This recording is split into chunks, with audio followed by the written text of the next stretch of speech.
There's an ocean of Magic cards out there, but let's take a look at some awesome lands.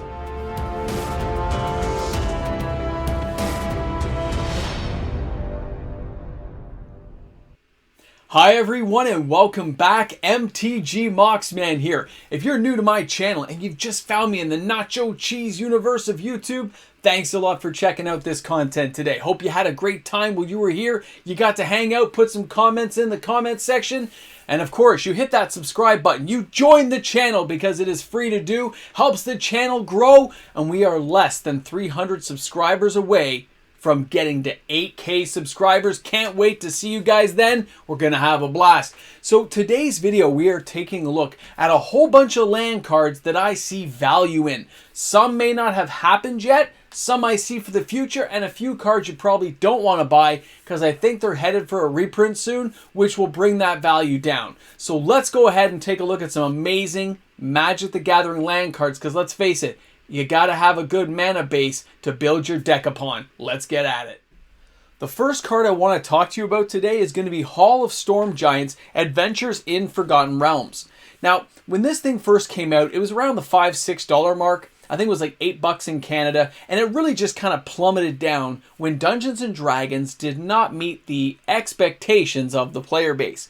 But that was based on emotion and a few cards in the set, and not breaking a set down, dissecting the good cards out, and looking for the winners inside of a set. There's always a couple.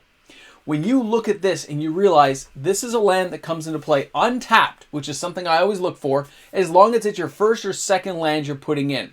As soon as it becomes the third land in play, yeah, it comes into play tapped, but that's okay in the case of Hall of Storm Giants.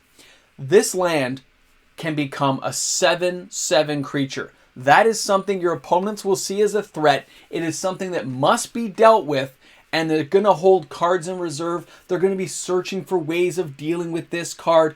They want it dealt with. But not only that, it ties up their mana because it has Ward 3, which is a new mechanic from D&D, which means if you want to target me, if you even want to touch me, you got to pay 3 mana. You got to pay the piper to get at me. And again, this card, I think I bought my copies for $3 each Canadian. It really plummeted down. Now it has rebounded.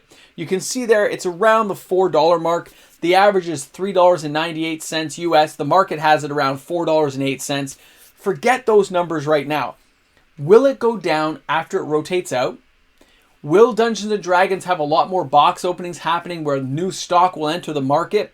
When you look at the financial side, you're looking at all these pins and needles to see where everything's going to fit in place. And this is a card that will not be coming back anytime soon because Dungeons & Dragons, where this kind of ward mechanic is from, isn't going to be reprinted probably right away. We might see some in the Baldur's Gate Commander Legends set this year, but we may not. This land probably won't get reprinted right away, which means it may slowly tick up to around the $10 mark as time goes by. Maybe not, but it's a card I'm keeping my eye on. I only bought 4, got myself my play set, but I can see this card potentially going higher. And this is completely non-financial advice because I'm not a financial advisor. This is purely entertainment, and it's just the way I see this card. So our next card is Academy Ruins. Now this came out in Time Spiral. It's been reprinted a couple of times.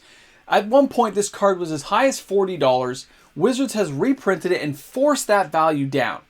Now the chances are they're not going to reprint it anytime soon. They're going to let this one now slowly tick up over time. Now, Academy Ruins is a great card. I mean, forget the fact, you get that colorless mana.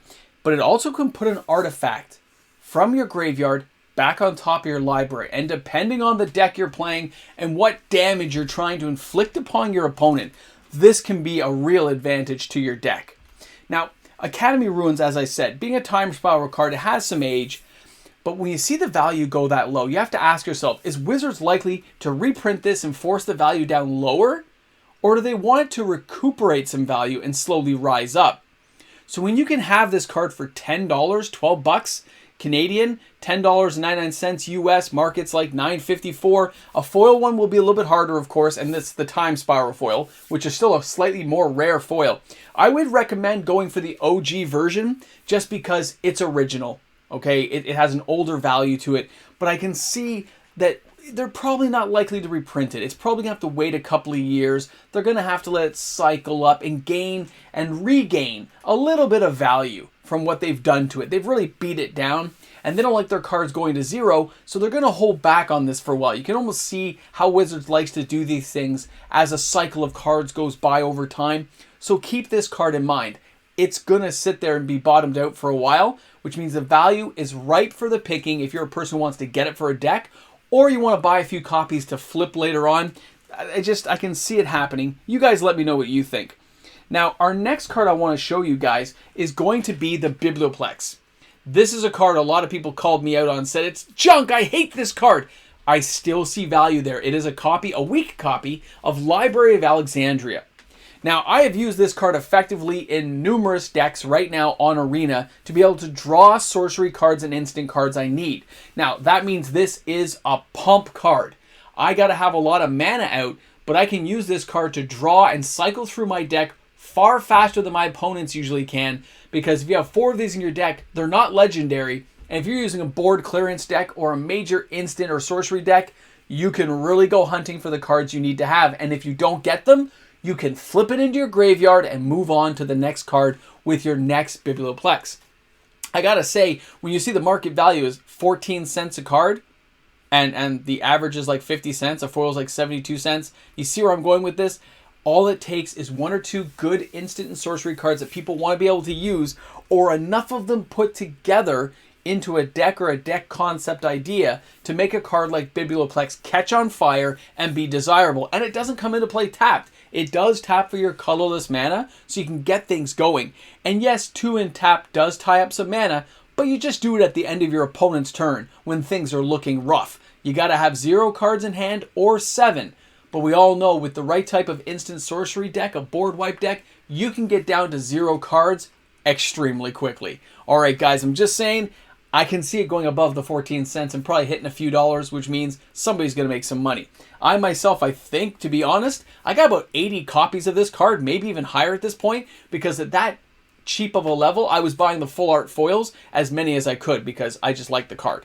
So let's go ahead and take a look at our next card today, and that is going to be Hall of Heliod's Generosity. When we look at all the enchantments coming out recently from what Magic the Gathering is giving us as cards to play with, a card like Hall of Heliod's Generosity plays just like Academy Ruins. It taps for colorless, same thing, different idea because it does enchantments instead of artifacts, but it can bring an enchantment card from your graveyard and put it back on top of your library.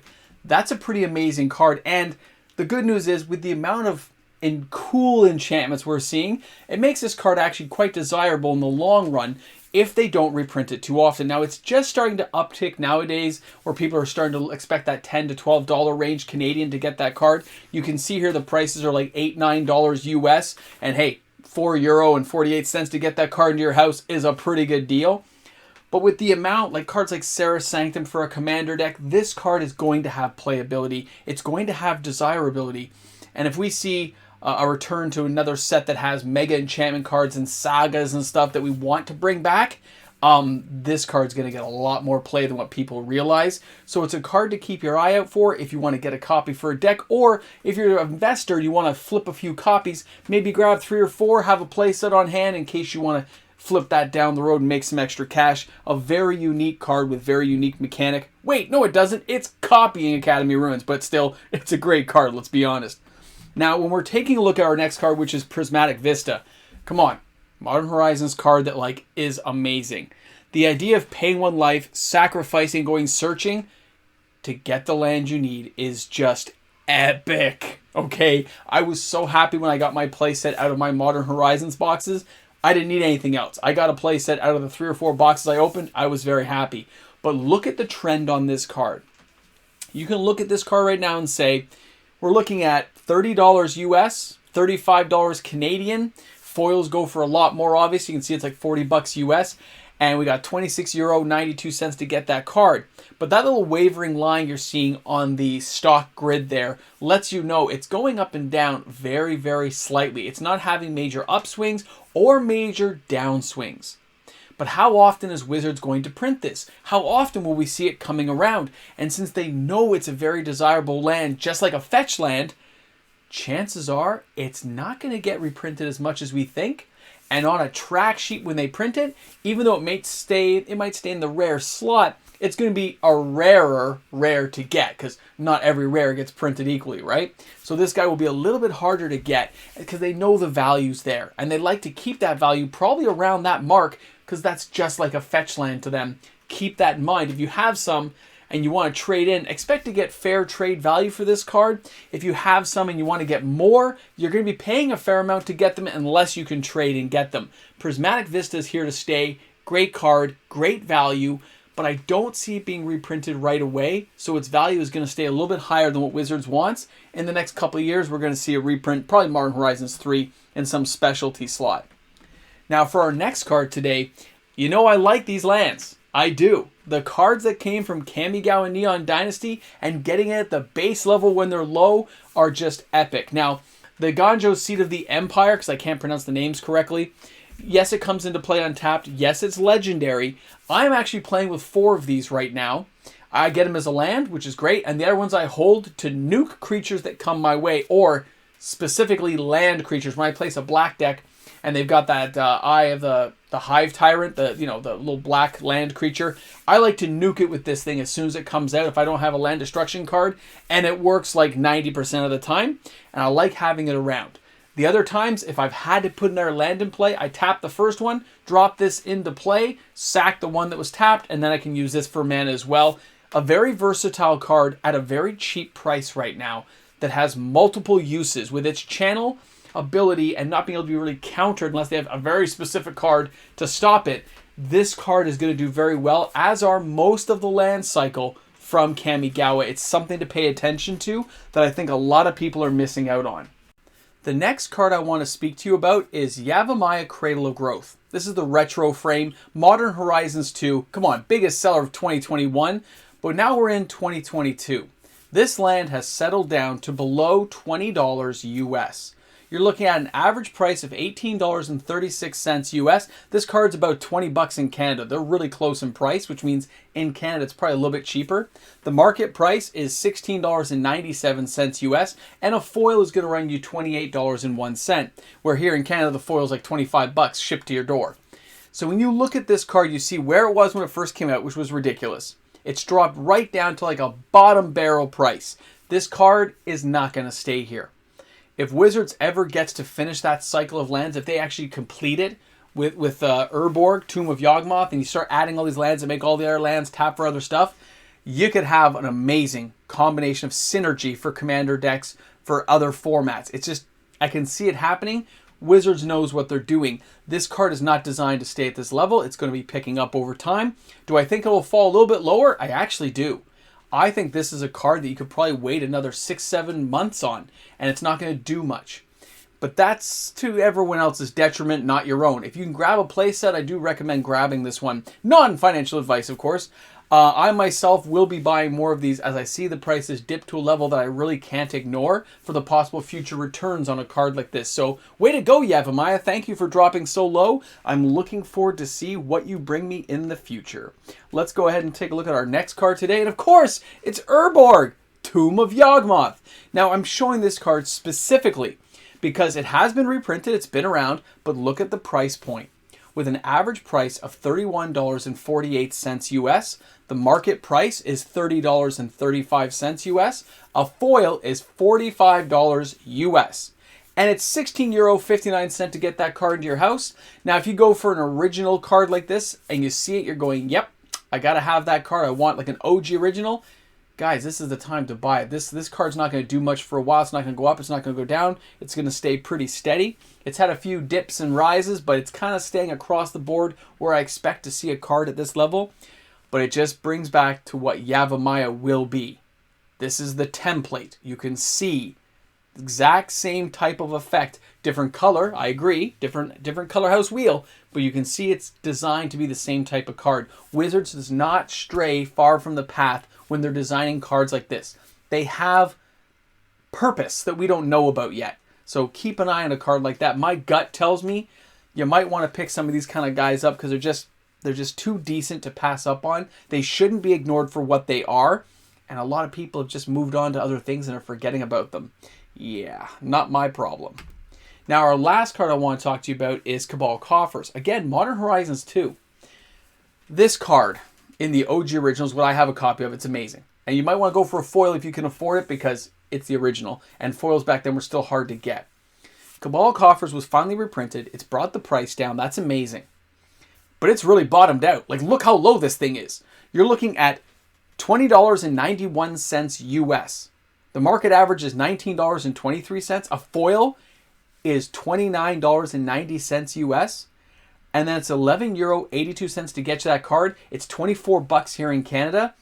This is really low. And they're not likely to reprint this for a while because they want the stock in this card to rise up so they can reprint it in another set a couple of years down the road. So this card's not getting reprinted. We just stated with Yavimaya that we're probably not going to see boxes like this opened again. It makes perfect logical sense in my brain. Yeah, this is another one that I'm keeping an eye on at this price level. I wouldn't mind grabbing 5 or 6, holding on to them, and possibly flipping those for profit down the line, or trading in to get some reserve list cards. Amazing stuff. Well, there you have it. Hope you guys enjoyed the video today. Found some good knowledge on some good pricing on some cards that really shouldn't be where they are. Hope you guys enjoyed the video. Looking forward to reading your comments in the comments section. Have an awesome Friday. I'll see you guys soon.